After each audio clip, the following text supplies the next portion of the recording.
Hello, Oak Crest. I'm your host, Duke Baugh, and we have a very charming guest to be with us today. This is Julia Cooke, who is General Director, Artistic Director, and girl about everything for the Baltimore Concert Opera. Now, some of you watching this are saying, what are you talking about, the Baltimore Concert Opera? Well, that's why Julia is here. But before we talk, Julia, welcome to WOCV. Thank you so much for having me. And don't make this your last time, I would hasten to add. Oh, thank you. Now, we're going to talk about the opera, the Baltimore Concert Opera, but I think we better talk about you first. Okay. I know you are not a Baltimorean. Tell us about your background. Oh, sure. So I was born in upstate New York, raised there, and then I went to college at University of Rochester. What did you major in there? In music and psychology. And I took my lessons at the Eastman School, the conservatory, but I got that academic degree as well. And then I pursued a degree in opera performance, master's from Indiana University, and then spent some time in the Midwest and worked my way back east and met my husband when we were singers and moved to Baltimore because he was a Peabody grad. So that's how I ended up here. Now, I do have to ask you, you're a soprano, I gather? Yes. Now, all right, coloratura, lyric, spinto, dramatic, what are you? Do you want to guess? I'm a lyric. You're a lyric. I like kind of, I could see that. Now, will you give us a little bit of the history of the Baltimore Concert Opera? When was it organized? Sure. So in 2009, I'm sure many of your viewers will know that the old Baltimore Opera Company closed. And oh, yes. Right, many of us who were the founders of Baltimore Concert Opera were singers who used to sing at the Baltimore Opera. And many of us sang all over the place, but we centered here in Baltimore largely because of that opportunity. And a lot of our colleagues also sang and still do sing at the Washington National Opera as well. So when the Baltimore Opera was first saying that they were going to take a break, we thought, why don't we do something to give our singers something to do and to give our audiences something to see while the Baltimore Opera reforms. And so we thought we would do one concert. And we were lucky enough to have access to the Engineers Club, the Garrett Jacobs Mansion down in Mount Vernon. Excuse me, that's where you perform, right? That's where we perform. So that became our home. And we had often talked, my husband and I actually got married there, and it's such a special place to us. And we had often said that the Grand Ballroom really lends itself beautifully for performing. And we thought, way back before we even formed BCO, wouldn't this be a wonderful place to do a concert opera? So lo and behold, here we were with no opera happening in Baltimore and a bunch of eager singers who wanted to do something to fill a need. So we decided to put on Don Giovanni, one night only, March 2009. And we thought we'll do it once and then everything, the other company will come back and everything will be fine. Well, that didn't happen. As we were planning for the Don Giovanni, Baltimore Opera filed Chapter 13, and we were suddenly the story in town. So that's sort of the short beginning, and that was an interesting time because it was such a sort of hot topic. Oh, I remember that it was. Right, and it was such a controversial thing that happened. It was a crazy time. And so we suddenly were a big story. We had people just, out the doors waiting to get in, and it was very exciting. But then it got really hard. And we had never really intended to keep going, but we saw that there was a need, so we kept going. And we worked diligently to make sure that we could do something to support not only the artistic community in Baltimore, but also those who wanted to consume that, and worked through some of the hard times. And of course, starting in 2009, we started in the crash, the economic crash, which was also a big challenge. It's hard because at that point, you're thinking, oh my gosh, what are we going to do about money? What are we going to do about getting people to come down? Will they Right. come down? And Right. We didn't know. And so we had to rely on our instincts, to rely on what we were seeing in our community. And that inspired us to continue. And I will say that one of our trademarks from the beginning is always presenting really top quality singers, always putting the art first. But you're doing it in a very interesting situation Mm-hmm. because the seating there at the Engineers Club is you're very close to the stage. The Right. audience is it's not like you're sitting further, Mm-hmm. people, like you're sitting further away. You're sitting very close Right. to the audience. Well, you aren't, but the audience is sitting very close to you. Right. And that must be something too. It's thrilling. It's really thrilling to be able to sit that close to internationally renowned opera singers and to see every feeling ripple across their face as they express these beautiful pieces. And that was part of the appeal to us originally in doing the concert opera format. We're in a small theater. We have 222 seats. There is a stage, but the audience, even if you're sitting in the last row, you can see that opera singer's face and you can see how they're communicating. And it's always been important to us at BCO to trust our artists, to interact with one another, to develop their characters, to communicate with the audience, all in a very short rehearsal time. You bring up a very interesting point. That's communicating. That's the kind of the big thing. It's not like the great opera houses. Of course, you'll go there. You go to the Met. You go to the New York City, etc., or the Kennedy Center even. And yes, you're going to be sitting in the audience, and the stage is going to be quite far up. But Mm-hmm. this is a more intimate, if I Right. may say, a more intimate setting. That's a perfect word for it. And I will say also that it has never been our intention at BCO to say, okay, here you are, this is a full opera. We are what I like to call a puzzle piece in the larger world of opera, since we are performing in concert format with piano and yes. there's no costumes, there's no sets, but it's incredibly interactive between the performers, even without those other elements that you would find at the Grand Opera House. You also have projected English translations and titles. Correct. You? Right. Now, you know, I want to go into that before we come back to the rest of this. When that started to be the thing, I believe the Met was doing it and some others have done it, I would say to people, how do you like it? And invariably, people who are a little bit older than I am and the newer would say, it's a distraction. I want to watch the opera. But I don't somehow feel that it's not a distraction for some people. They really might want to look at the translations and think, how did this go for you all? Right. So for us, it was no question. We had super titles from the very first thing we did. Starting in 2009, it had really become the norm. Most opera companies are using them.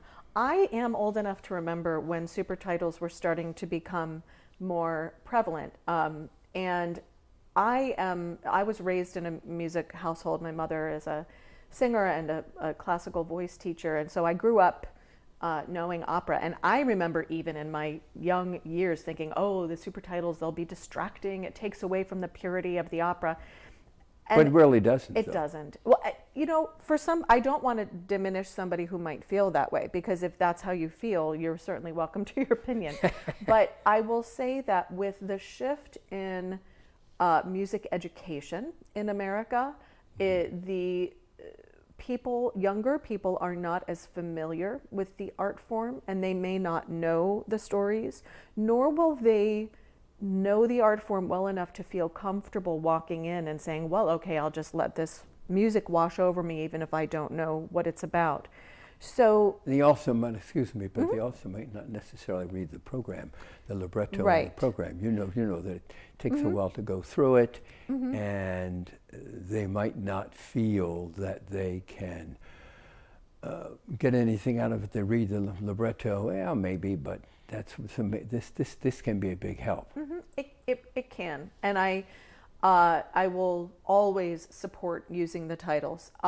Personally, particularly with operas that I know very well, I don't look at the super titles because I'd rather watch the singers interact. And I feel even if it's something I don't know well, I prefer to just watch the singers. Sometimes I don't even necessarily care what the words are. I trust them to tell me the story just in the way that they're sharing the words, even if they're in a foreign language, and in the way that they interact with one another. So but it is certainly a personal preference, but on a larger scale, I think it's tremendously important that we offer them. It's a bit of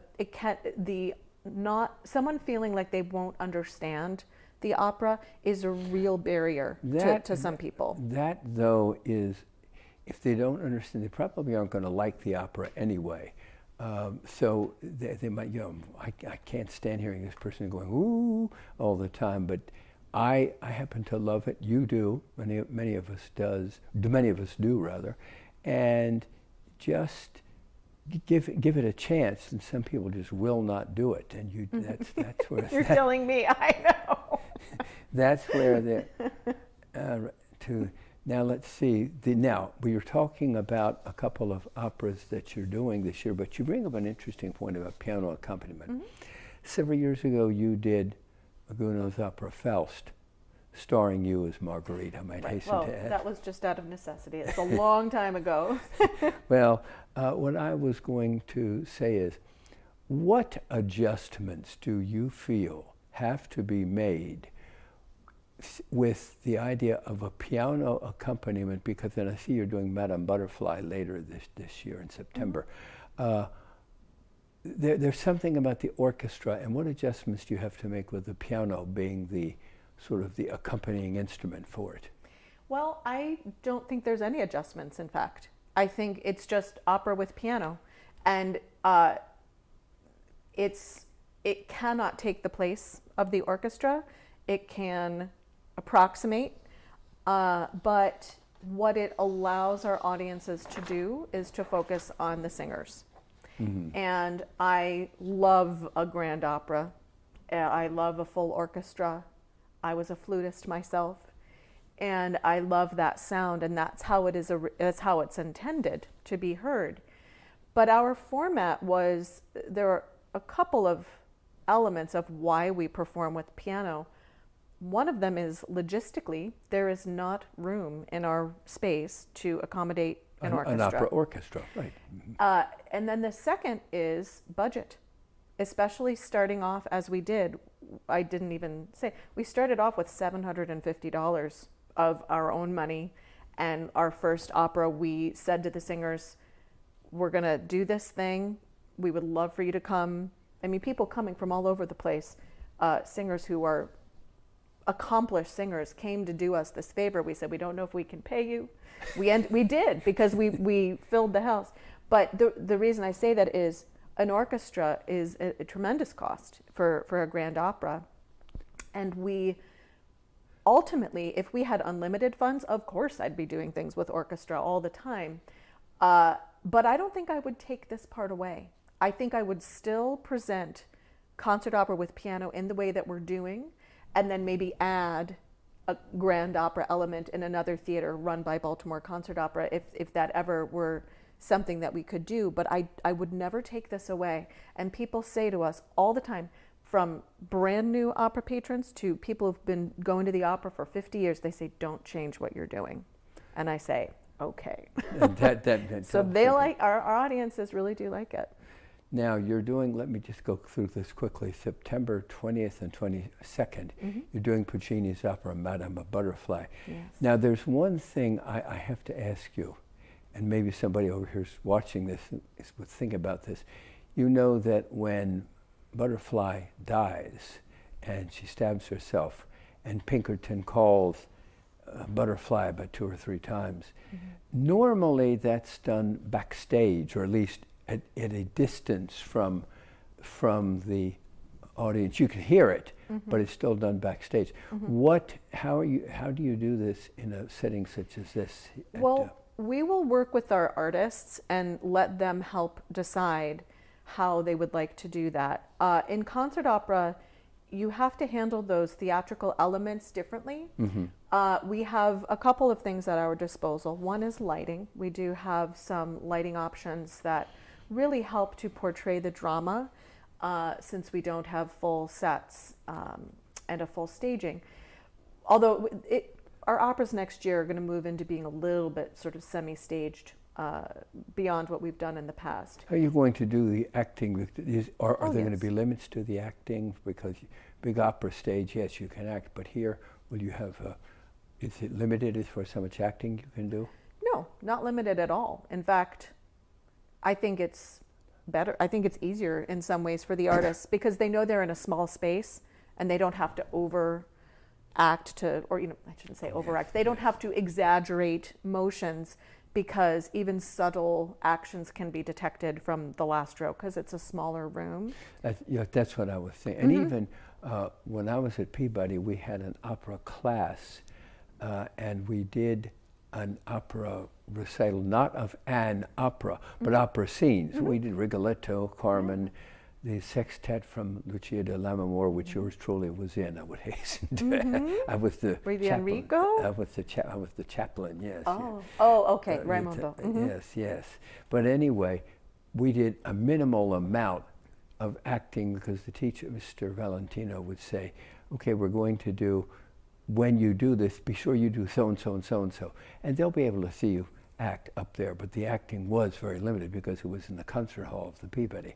But it was fun. It was fun to do that. Now you're doing Giancarlo Menotti in November. An interesting comment: Menotti's Saint of Bleecker Street was done by the Baltimore Civic or Baltimore Opera, whatever it was called at that time. I think it was a mixed bag as far as that.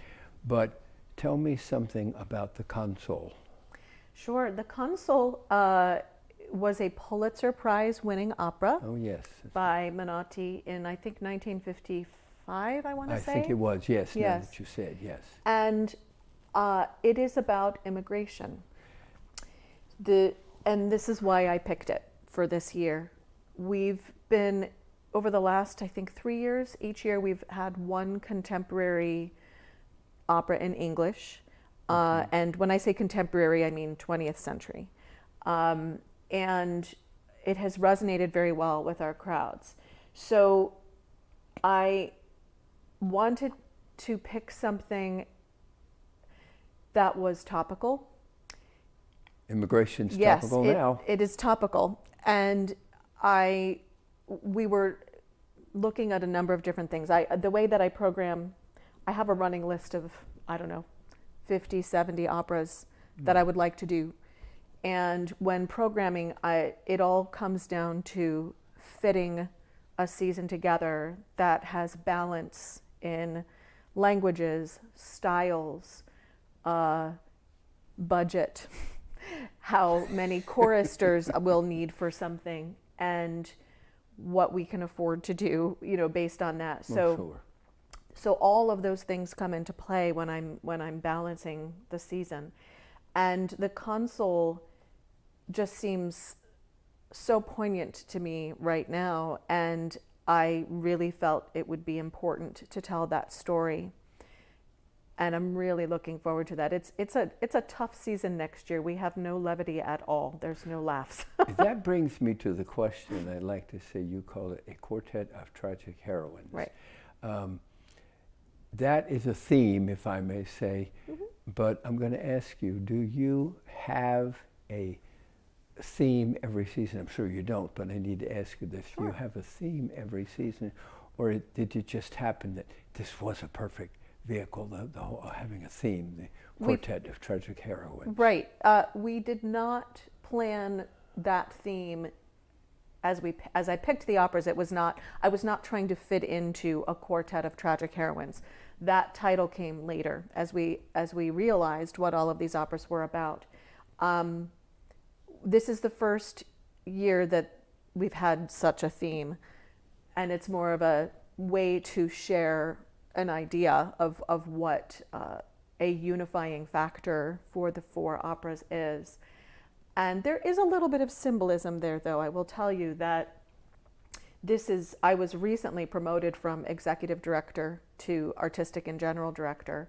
I'd been in the executive position for the last 7 years, and this has been a change that has been a long time coming, and it now means that our organization is fully women-led.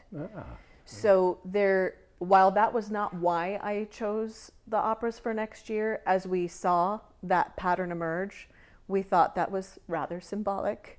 And it's just kind of a neat thing. And I think I mentioned to you when we talked on the phone, I love having a women-led organization, but I don't want anyone to think that it's because I don't love men. I do. I have a wonderful husband and two wonderful sons. We won't tell them, though, that you're doing. No, and I want to make that clear, because I don't want that to be the reason why we're doing something. It just happens to be. It just is the way that things worked out, and it's kind of neat. So we're celebrating that. And the console, you know, if you've been following the news, who hasn't been, there's a lot of problems about people coming into the country, etc., and that is very serious, or going out. You're doing Anna Bolena by Donizetti. We think of Donizetti as writing Don Pasquale and Lucia di Lammermoor. That Anna Bolena, I must say, that could be a challenge to perform too. Oh, absolutely. So the reasoning there, Anna Bolena is the first in Donizetti's Three Queens operas. So he wrote Anna Bolena and Maria Stuarda. So Anna Bolena is on Anne Boleyn, Maria Stuarda, Mary Stuart, and Roberto Devereux. So these were the three Queens operas that he wrote, not to be performed together, but as one could look at them as a series. Sort of a trilogy of operas there. Right. And so often you'll see companies that will perform all three of them in a season, or perform them in successive seasons. And these three have been on our running list, that list of 50 to 70 operas that I always just have on a spreadsheet ready to shift around. It's been on there for years now, and we had been wanting to start the series.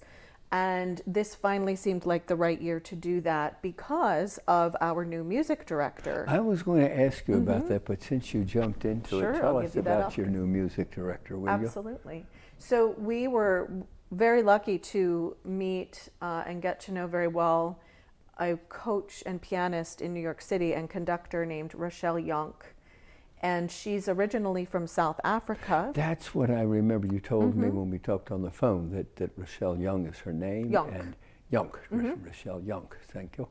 And you did tell me about that, and you've even told me that people when a good voice coach come to New York and to work with her because she's so good. She's very sought after, and we were able to invite her to do, 2 years ago she came and conducted and accompanied at the same time Werther by Massenet. Oh, yes. And then last fall, she did Don Giovanni with us.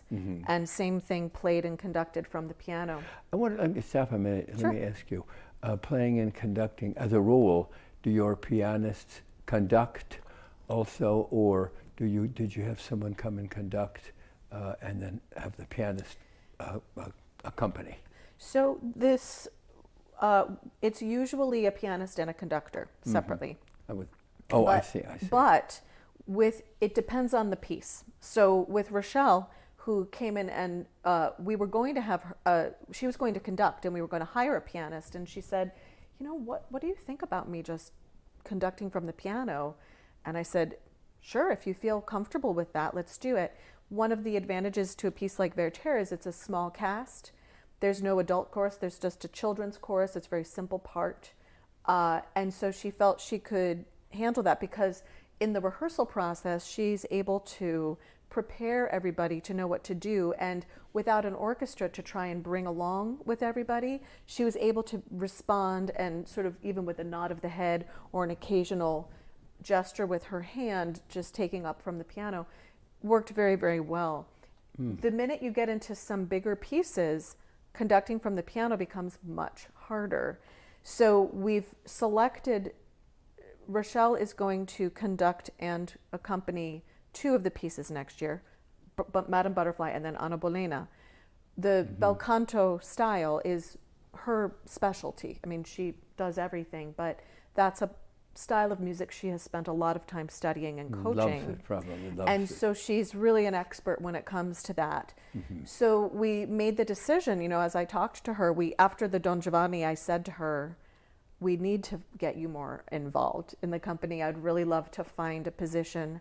And we decided that music director was the right one, where she helps me. You know, she and I have been listening to auditions for the past couple of months and putting together some casting for the pieces that she's conducting next year. And really, this will be her coming into the organization, and as I plan the future as the artistic director, she can inform those kind of the brass tacks parts of the music.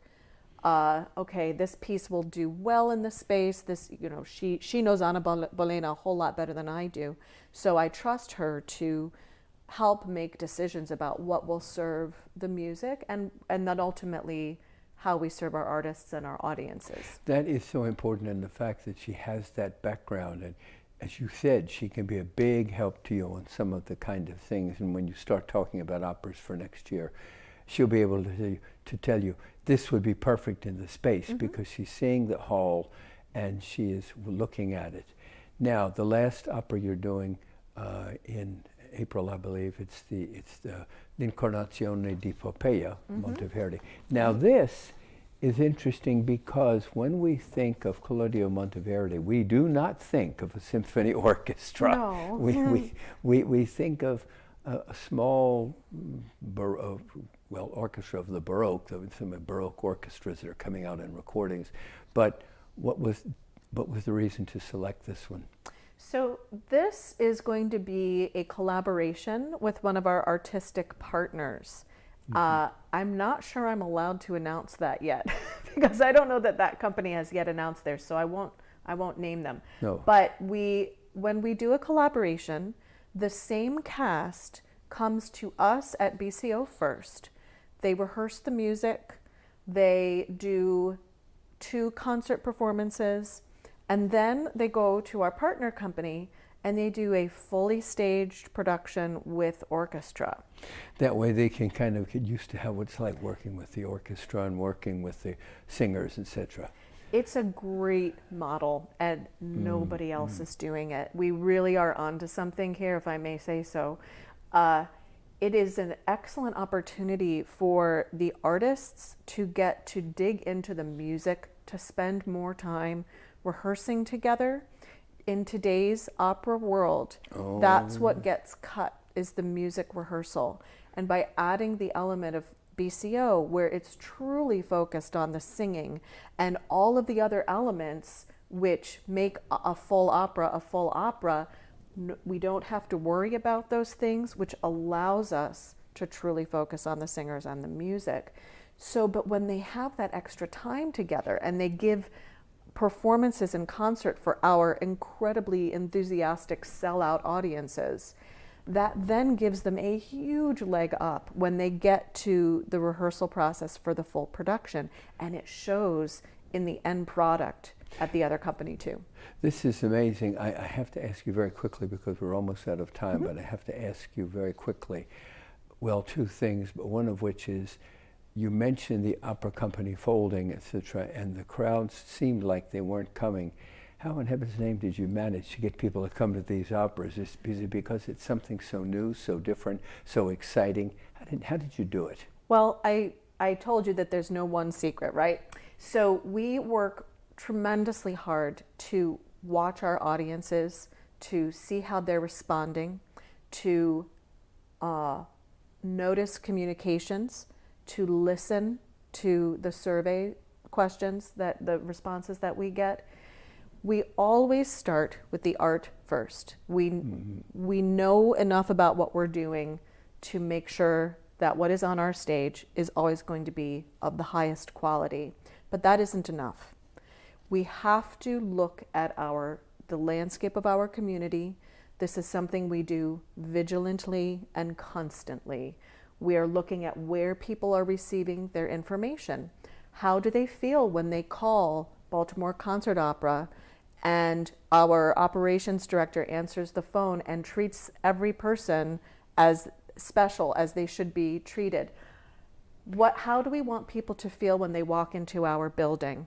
Do we want them to feel intimidated because it's opera? No, we want everybody to feel welcome, whether they've gone to 100 operas or whether this is their very first opera. I think you're obviously on the right path for this, and this is certainly something that's why you've been able to attract a crowd to your operas. I really believe that. Mm-hmm. Now, I cannot let you go without asking Thirsty Thursdays. Mm-hmm. Tell me, this is something else I've never heard an opera company do. Tell me about that. There are other companies that do something like this, but I think we do it better than anybody else, if I may say so. You can say. So, we have a series called Thirsty Thursdays at the Opera. We have just completed our 4th year of doing these. This is, we do 3 of them throughout the year. They are one night only. We bring in 4 top-notch singers, and we program opera highlights. So arias, duets, some trios, maybe a quartet, and we have them do music that mostly based on what they already know. I say, give me your rep list. Let's see what you do, and let's see how we can fit it all together. And then I create a program based on what they already know, and then I think, oh, this piece would sound really great in these 2 voices. Would you mind learning this? And they say, sure. And then we put it into 4 segments of music, 4 sets, that each sort of have a little bit of a theme, or we try to make some sort of theme that draws all of those pieces together in each set. And we bring everybody down to the Engineers Club, and we pair each set of music with an alcoholic beverage tasting. So you didn't tell me that the other day. You realized. Oh, I didn't tell you that? No, you did not. Oh my gosh. Well, So I'm coming, by the way, sometime. Oh, it's great. They're so much fun. So this year we had a wine tasting one with Malbecs, Argentinian wines. Mm-hmm. And then we did cocktails. We called it Velvety Voices and Cozy Cocktails. Mm. And then this one we just finished last night was called Arias and Ales. So all beers.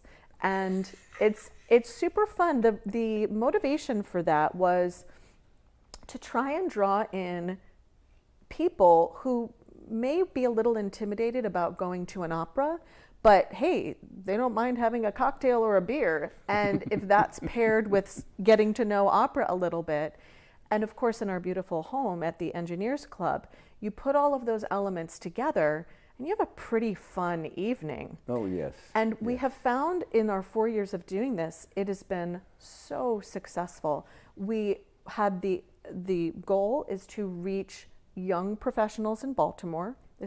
Baltimore is a growth city. I mean, we are it is a great place to be, and we focus on the good. You say sometimes people don't want to come downtown. Well, we're not seeing that. I understand that, but it's Mount Vernon, it's safe. We have, it's an accessible building. Yes. We can have buses come in and drop people off right into the elevator. And we have a lot of young people who live in downtown Baltimore who are looking for something fun, and like we use the word swanky, coming into the club and seeing how beautiful it is.